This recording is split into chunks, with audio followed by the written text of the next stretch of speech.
kako izgleda, ne, ženska ima 3 lukence, ne. Ona ta zgornja je najbolj drobna, po njej lula. Pol je ona malo večja, v kateri rodimo, v glavnem imamo pa druge bolj lušne zadeve, ne, in ona ta spodnja, in potem ona ta zadnja, v kateri imamo lahko tudi spolne odnose, predvsem pa kakamo, ne. Zase govori. Imamo eno zgodbo, ki se imenuje honeymoon cystitis. Zdaj, to je iz onih časov, ko je res bil honeymoon in so se takrat prvič užgala, ne. In zdaj pa to že je rutina, ne, se pravi, mislim, prej probaš robo, preden kupiš, ne, ali kako.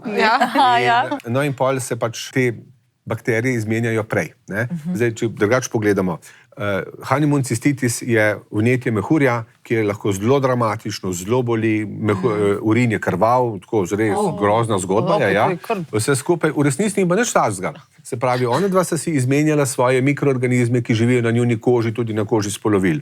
Mislim, ni nič takega, da se zelo enostavno pocajtati. Zelo enostavno se da pocajtati. Je pa zelo boteče, pa boleče. Je pa prvi zelo boteče in pa se res na hitro zgodi, ne.